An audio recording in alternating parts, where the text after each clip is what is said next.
आदाब, नमस्कार, सत श्री अकाल। आप देख रहे हैं यूपी 24 न्यूज। मैं आपका दोस्त हसीम लाने और कहने का अधिकार है, तो ऐसे एक दिव्यांग व्यक्ति से मिलते हैं अनिल। नमस्कार। सबसे पहले जानना चाहेंगे, आपने विधानसभा का चुनाव कैंट से लड़ा और कैंट के लिए बहुत काम किया, तो अब आप अपने कस्बे में जब चुनावी मैदान में उतरे हैं अपनी माता के नाम से, तो ऐसा क्या महसूस किया आपने कि आप इतना बड़ा पद छोड़कर एक चेयरमैन के पद के लिए आप चुनाव में आए? देखिए, राजनीति में कोई भी पद छोटा और बड़ा नहीं होता, और रहा सवाल जनता की सेवा करना, ये किसी भी रूप में आप, चाहे आपके पास पद छोटा हो चाहे पद बड़ा हो, सवाल ये है कि अगर जनता की सेवा करना है तो किसी भी रूप में आप करें। नहीं, मेरा कहने का मतलब ये था, जैसे कि आप विधानसभा का चुनाव लड़ चुके हैं, तो कस्बे में ऐसी क्या कमियां नजर आएगी? आपने सोचा विधानसभा जब आएगी तब देखेंगे, अभी तो हमें अपने कस्बे को, जहां पर हम रह रहे हैं, जहां पर हम समाज के बीच हैं, एक छोटा कस्बा है, लेकिन इस कस्बे की हालात सुधारना है, क्या महसूस किया आपने? सबसे पहले तो मैंने महसूस ये किया है, जो हमारे यहाँ रिठौरा नगर पंचायत की जनता है, बरसों से, आज कल और परसों से नहीं, बरसों से इस बात का इंतजार कर रही थी कि जब भी कभी सीट ऐसी की आएगी तो हम आपको चुनाव लड़ाएंगे, क्योंकि आपका व्यक्तित्व, आपकी भाषा शैली, आपकी कार्य शैली बहुत अच्छी है, और आप लोगों की मदद हमेशा करते हैं, हमेशा लोगों के साथ खड़े रहते हैं, हमेशा वो बात कहते हैं जो सही है। आप सही के साथ खड़े होते हैं, गलत के साथ नहीं खड़े होते हैं। तो इसलिए जनता की मांग थी, जनता की डिमांड थी, जनता को बहुत करने से इंतजार था। ऐसी की आई, जनता के कहने पर ही, जनता के निवेदन या प्रार्थना करने पर ही मैं चुनाव में आया हूँ, जनता की सेवा। तो ये मान के चले कि जनता के आदेश पर आपने, जनता ने आपको आदेश दिया और आपने उस आदेश पर सर झुकाते हुए चुनाव लड़ने का मन बना लिया। जी। तो जब चुनाव लड़ने का मन बना लिया, तो क्या ऐसी चीजें हैं नगर पंचायत रिठौरा में जो आप करना चाहेंगे? देखिए, सबसे पहले मेरा उद्देश्य है, जो यहाँ का युवा है, उनके लिए एक स्टेडियम बनाने की मेरी इच्छा है। मेरे यहाँ के युवा बच्चे, जिनमें बहुत प्रतिभा है, बहुत ही प्रतिभाशाली हैं, तो जब वो यहाँ से तैयारी करेंगे, यहाँ अपने यहाँ स्टेडियम बना होगा, बच्चे यहाँ तैयारी करेंगे, कोई बच्चा हमारा IPL में जाएगा और वहाँ खेलेगा, पता लगा वो छक्का मारा या किसी को आउट कर रहा है, तो यहाँ बैठ करके हम लोगों को, हमारे कस्बे के लोगों को बहुत सुकून होगी, तसल्ली होगी और बहुत ही खुशी होगी उस दिन। दूसरी बात यह है, रिठौरा की बहुत सारी समस्याएं हैं, जैसे कि सबसे बड़ी समस्या है जलभराव की। बरसात का जब समय आता है, हमारा होली चौराहा एक ऐसा चौराहा है जो पूरे कस्बे का निकलना होता है, वहाँ से इतना पानी भर जाता है जो कि लोग निकल नहीं पाते हैं। और रिठौरा में होली चौराहे के साथ साथ हमारी एक आसरा आवास कॉलोनी है, वहाँ नाली नहीं है, वहाँ सड़क नहीं है, वहाँ कोई रास्ता नहीं है। लोगों को वहाँ आसरा तो मिला है, लेकिन उनके लिए कोई सुविधा नहीं, ना बिजली की ठीक से सुविधा है, ना पानी की कोई ठीक से सुविधा है, और ना ही रास्ते का तो कोई मतलब ही नहीं है। वहाँ रास्ता, सड़क, नाली का तो कुछ वहाँ पर है ही नहीं। कॉलोनी के अंदर ही जो व्यवस्था है वो व्यवस्था है, कॉलोनी से बाहर निकलने के वहाँ कोई व्यवस्था नहीं। लोग वहाँ से कैसे कैसे निकल रहे हैं ये मैं ही जानता हूँ, मैं नहीं जानता कोई वहाँ देखा। दूसरी चीज, कस्बे में और बड़ी समस्या है, जैसे हमारा आबादी नहर की तरफ, जहाँ हमारे मुस्लिम समाज के लोग रहते हैं, आबादी में कूड़ादान बनवाया है। आज वो लोग भी गलत तरीके से चुनाव में एंट्री कर रहे हैं, सीट ऐसी की है, उसके बावजूद वो लोग एंट्री कर रहे हैं।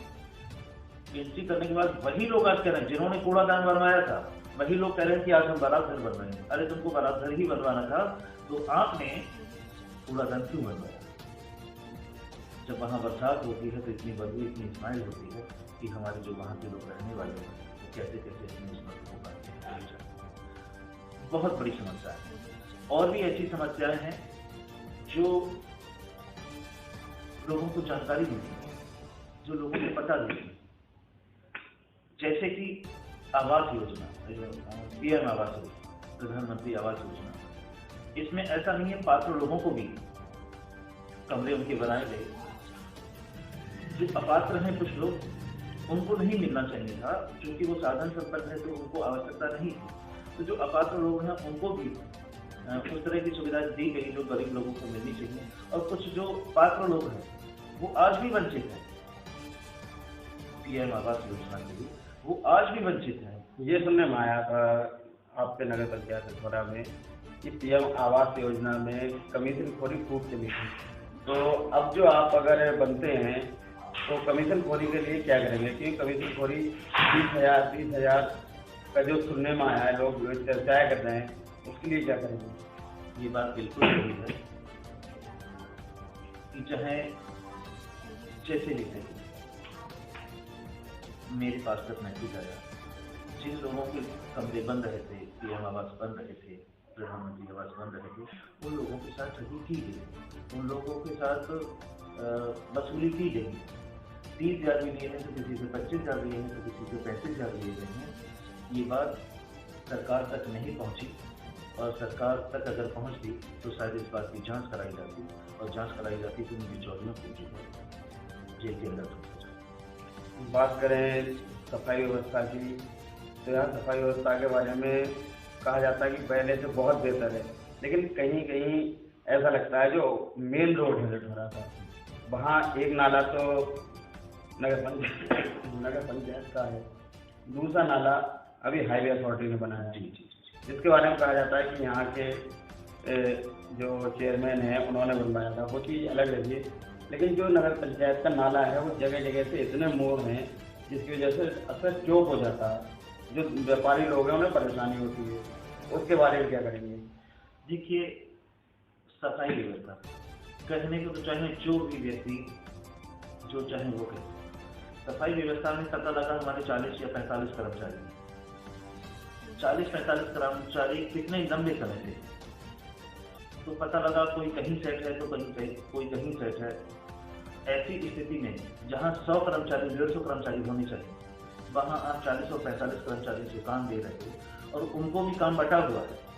सफाई कर्मी ही पता लगा बिजली का काम देख रहे हैं, सफाई कर्मचारी ही पता लगा कि अधिकारियों के यहाँ काम देख रहे हैं, सफाई कर्मचारी ही पता लगा कि कहीं दूसरा काम देख रहे हैं। तो सफाई व्यवस्था 20-22 लोग, इसमें 13,000 मतलब 14,000 की संख्या है।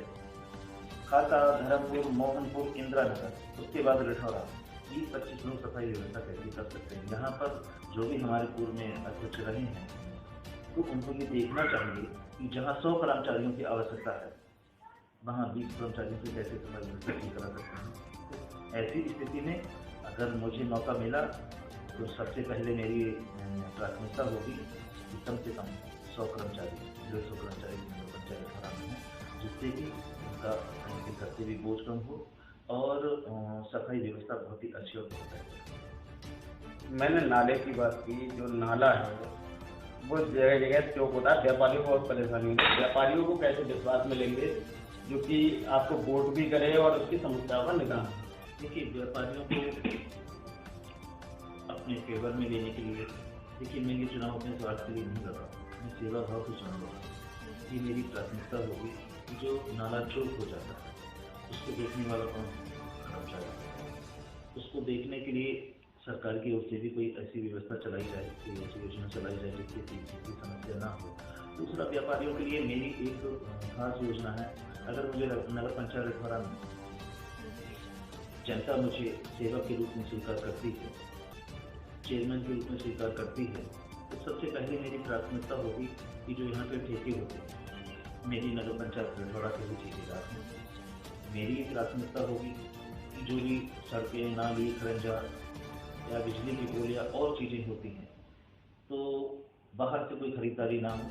जो रॉ मटेरियल होता है वो मेरे जो यहाँ के व्यापारी हैं, चाहे वो ईंट भट्टे वाले हुए, सब सीमेंट वाले हुए, और तो उनसे ही वो खरीदा जाए।